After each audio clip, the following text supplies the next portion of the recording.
20 second कान के साथ और 20 सेकंड आँख के साथ मन को रोक लो तो आपकी शुरुआत हो जाए। साधना विशेष वचन बाबा जय गुरुदेव जी महाराज। मैं खुद आया हूँ तुमको लेने के लिए, हमारी और कोई ख्वाहिश नहीं है, यही ख्वाहिश है कि आप अपने घर चल चलो। तुम 15 दिन मुझे समय दे दो तो तुम्हारे ऐसे कान खुल जाएंगे जो तुमने सोचा भी नहीं था। 20 सेकंड कान के साथ और 20 सेकंड आँख के साथ मन को रोक लो तो आपकी शुरुआत हो जाए। 2 घंटे समय दे दो, मालिक न मिल जाए तो कहना, अरे इतना नहीं कर सकते तो क्या करोगे।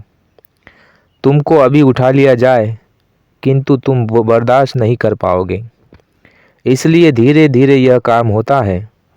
एक दिन भजन किया फिर 4 दिन नहीं तो गंदगी जमा हो जाती है। अगर बैठकर खाएगा जो भजन नहीं कर सकेगा। एक दिन भजन न होने पर मन लाखों कोस दूर भाग जाता है। यह काम वर्षों के परिश्रम से होता है। जल्दी ही फल की आशा नहीं करनी चाहिए, क्योंकि मन को शांत और स्थिर करने में समय लगता है। गुरु आज्ञा चाहे सैन में हो या बैन में, पालन ही उनकी सेवा है।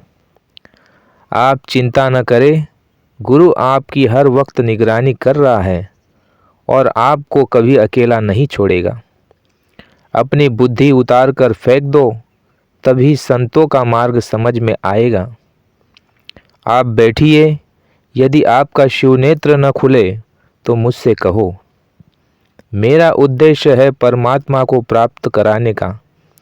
मैं इसी उद्देश्य से आया हूँ कि जीते जी आपको परमात्मा मिल जाए और आपका मानव जीवन सफल हो जाए। जब कभी भी वक्त ज़रूरत पर आवश्यकता पड़े तो हमको याद करना, मैं तुम्हारा साथी बनूंगा। महात्मा कहीं ऐसे ही मिल जाया करते हैं। मालिक हमारे रोने को कभी बर्दाश्त नहीं कर सकता। जब भी आत्मवेदना होगी वह कभी 1 मिनट भी बर्दाश्त नहीं करता। तड़प में वह शक्ति है कि आसमान भी फट जाता है। दरवाजे पर बैठोगे, तड़प होगी, विरह होगी, तब सुनवाई हो जाएगी। लेकिन जिसको लगन लगी होती है, चाह होती है, तड़प होती है, उसको नींद नहीं आती।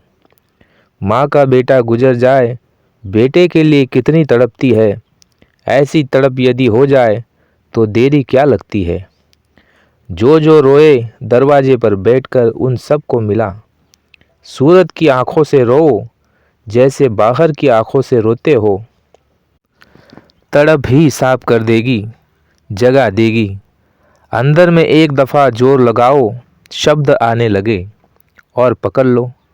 बेकली और तड़प होने पर क्या चीज़ नहीं मिलेगी। तड़प और लगन हो तो दरवाज़ा फट से खुलता है। जैसे सूरज की किरण फूटती है, विरह अंग आता है तो दरवाज़ा धड़ाम से टूट जाता है। विरह ने सब खाक कर दिया। जहाँ तड़प हुई, जहाँ प्यास लगी, तब देखो दरवाज़ा खुलता है कि नहीं। विरह अंग यह तलवार है, यह संसार जल जाता है, यह संसार अच्छा नहीं लगता। मालिक से मिलने के लिए विरह अंग जरूरी है। यह किसी किसी में उठती है। विरह के जोर से पर्दा तोड़ दो। मन को, चित्त को तड़प कर, रोक कर, झीक कर दरवाजे पर लाओ। इतनी ज्वाला होनी चाहिए कि जल्दी से जल्दी मालिक के पास जाना है। यहाँ दरवाजे पर रो और आंसू बहाओ। विरह से सबने तोड़ दिया। इस वस्तु को पाने के लिए कैसा कैसा रोए। धन धाम किस तरह से लुटा दिया, फेंक दिया तो सब वस्तु को पा गए। सब लुटा दिया, कुछ नहीं छोड़ा। सब महात्मा रोए। जब विरह की आग लगती है तो कोई बुझा नहीं सकता। बहुत गए रोने से ही मिलेगा। जो रोएगा और तड़पेगा वह पार हो जाएगा, बाकी कुछ नहीं। यह नामदान सबसे बड़ी चीज़ है। नीचे से ऊपर तक मालिक का पता लग जाए, यह बहुत बड़ी चीज़ है। नामदान बहुत बड़ी चीज़ है। यह हीरे जवाहरात संसार का राजपाट दे दो तो यह मिलने वाला नहीं। बड़ा ऊंचा संस्कार कुछ आ गया, आहो भाग्य जो मिल रहा। पुण्य की घड़ियाँ चल रही है, जिसको मिल गया उनका सौभाग्य है। सुमिरन ठीक नहीं होगा तो साधन भजन नहीं बनेगा। सुमिरन खंडित हो गया तो आगे ध्यान भजन में आपको कुछ नहीं मिलेगा। कोशिश इस बात की करो कि आपके चित्त में बस जाए वह रूप जिस नाम का आप सुमिरन कर रहे हो। तुम्हारा मन भाग करके जाएगा, फिर रोकना। लगातार रूप को सामने याद करते रहना। मन को रोको अच्छी तरह से तो सुमिरन आपका होगा। गुरु का रूप अपनी दिव्य आँखों में बसा लो। जय गुरुदेव नाम लो तो किसको याद करोगे? जिसने रास्ता बताया। उसकी याद इसलिए करनी है कि उसकी मदद लेना है। सुमिरन पहले करना, जब नाम लोगे रूप को याद करोगे तो देखेंगे किसने हमको याद किया, और ये कूड़े कचरा को हटाएंगे और वह दया की किरणें छोड़ देंगे। जैसे जैसे याद करोगे वैसे वैसे दया मिलेगी। ऊपर से किरणें चलेगी दया की कृपा की, तो उसका आपको फल मिलेगा कि यह सच्चा नाम सच्चा रूप किसने याद किया।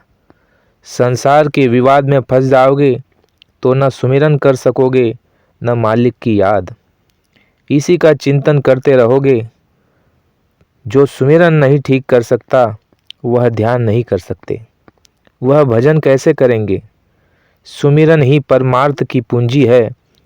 बिना इसकी सहायता के कोई भी उस पार नहीं चल सकता। सुमिरन ही से हर स्थान के धनी प्रसन्न होकर अपने द्वार खोल देते हैं, तब ये जीव आगे जा सकते हैं। तो सुमिरन ठीक से करे। ध्यान और भजन तो चाहे जब भी कर सकते हैं, परंतु सुमिरन का एक समय निश्चित होना चाहिए।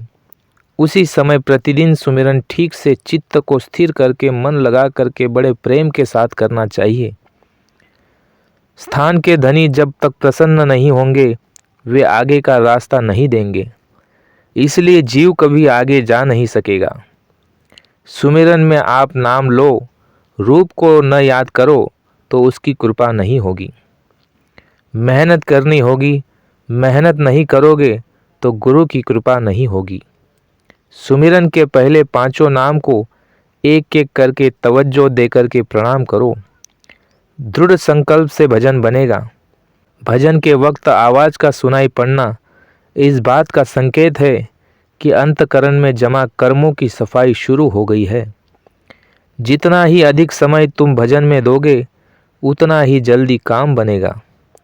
आदत की ही बात होती है। आदत पड़ जाएगी तो बिना भजन किए चैन नहीं मिलेगा। गृहस्थ आश्रम में भजन होगा, समय कम और दया ज़्यादा। आप मन को रोक लो, 20 सेकंड तक बहुत बहादुर कहलाओगे। बीचों बीच तीसरी आँख है। बाहर की आँख को बंद करना, अंदर की तीसरी आँख से देखना। अंदर से सीधा देखना, दूर देखना। शुरू में अंधेरा दिखाई देगा, उसी अंधेरे में धीरे से आँख को रोकना। मन को आँख के साथ रोकना, तभी काला तिल आएगा। दृष्टि को एक जगह रोक कर रखना। इधर उधर देखोगे तो अंधेरा बना रहेगा। दृष्टि को एक जगह रोकने को कहते हैं ध्यान। जैसे ही आँख रुकेगी सामने एक काला निशान आ जाएगा। दोनों पुतलियों को एक जगह निशाना बनाओ तो अंदर की आँख खुल जाएगी। मन भाग गया तो आँख की पुतलियाँ ऐसे हिलती रहेगी। यही प्रैक्टिस करनी है कि अंधेरे में आपकी आँख रुक जाए। अगर मन रुक गया तो आँख खुल जाएगी। इसी पर जोर है और किसी पर नहीं।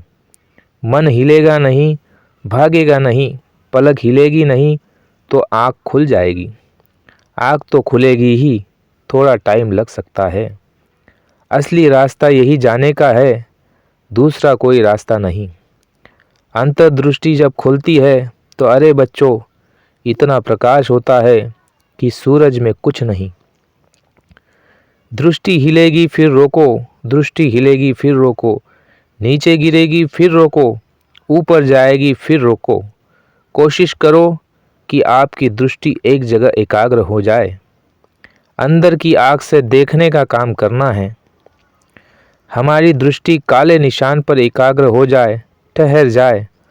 जैसे जैसे दृष्टि टिकेगी, निशान बढ़ता जाएगा। वह निशान है दरवाज़ा। जितना रोक सको उस काले के ऊपर रोको। यह दरवाज़ा है। यह सब कार्यों से बड़ा काम है। काले तिल में सुई के बराबर छेद दिखाई देगा। हर रोज उस तिल पर दृष्टि जमाए रखो, हिलने न पाए। सबकी आंखों के सामने काला तिल होता है। अभी तो काला होता है, सफ़ेद हो जाता है। जहाँ तुम्हारी आंख टिक जाए, अंधेरे में वही टिकाओ। एक जगह रुकना चाहिए। मन अगर साथ देगा तो तुरंत आंख खुलेगी। जब तेरी आंख इस तरह से हिलने लगे तो फिर रोना। फिर मन और चित्त को बड़े ध्यान के साथ रोककर अंतर कान से सुनना। किसी तरह से भी करो, दरवाजे पर बैठकर करो, मजदूरी मिलेगी। इसलिए मालिक की दया लेने के लिए रोज दरवाजे पर बैठो।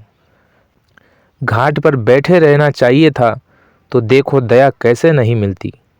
दृष्टि को कहीं भी अंधेरे में एक जगह रोको तो आधार मिल जाएगा। इधर उधर ध्यान फैलाए रहोगे तो सिमटाव नहीं होगा। जितना ऊंचा हो सके उतना ऊंचा ध्यान देकर कान से सुनेंगे। आवाज़ को पकड़कर ऊपर चढ़ने का नाम है भजन। मन को कान के साथ रोक लो। जैसे ही मन कान के साथ रुकेगा, वैसे ही आवाज़ सुनाई देगी। जब आवाज़ सुनोगे तभी तो चढ़ाई होगी। सुनते सुनते कान साफ हो जाएगा और आवाज़ बढ़ जाएगी। जब आप दरवाजे पर बैठोगे तो आपको पूरी मदद मिलेगी। घाट छोड़ना मत। बहुत आवाज़ें आएगी, बहुत शोर होगा, उसमें घंटा और शंख की आवाज़ छाट लेना। पर्दों में छनकर आवाज़ आ रही है, गौर करके सुनो। शुरू शुरू में कोई भी आवाज़ पकड़ लो, फिर आने दो, छट जाएगी। छाटोगे तभी चढ़ाई होगी। मकर जाल की तरह शब्दों के जाल बिछे हुए हैं। साधक को छाटना है। टकटकी लगाकर सुनो। मन और चित्त को रोककर आवाज़ आते ही उड़ा देगी। सब कुछ पाप और पुण्य की जो गंदगी है, 1.5-2 साल आप मेहनत कर दो, हम आपका काम कर देंगे। भजन करोगे तो कोई असर नहीं कि कोई क्या कह रहा है। जब भजन पर बैठे तो एक दूसरे को छूना नहीं। सुनते सुनते शब्द छोड़ देते हो। आप ऐसा अभ्यास करो कि शब्द में लय हो जाओ। सुनते सुनते लय हो जाओ। लय हो जाने का मतलब है सब तरफ से ध्यान हट जाए। असली काम यह है भजन करना। यह असली दवा है। यह असली दवा प्रसाद है। शब्द की चोट पड़ेगी तभी मन सुन्न हो जाता है। बस मन की घेराघारी है। मन को ही आवाज़ के साथ लय करना है। यहाँ आत्म खजाना रखा है। खोदो तरीका हम बताएंगे। लेटे लेटे भी भजन करो, खिंच जाओगे ऊपर की तरफ। लेट कर जल्दी होता है क्योंकि भागता भागता नहीं है। तब कहोगे कि बाबा जी बिल्कुल ठीक कह रहे थे। भजन तभी बनता है जब अंग पवित्र करोगे। नाम को पकड़ लो, तब कोई कुछ नहीं कर सकता। तब वो सीधे पार जाएगा। भजन करोगे तो दया होगी, ऐसे नहीं। शंका रहेगी तो भजन नहीं होगा। भजन ऐसा है, बिगड़े हुए काम बन जाते हैं।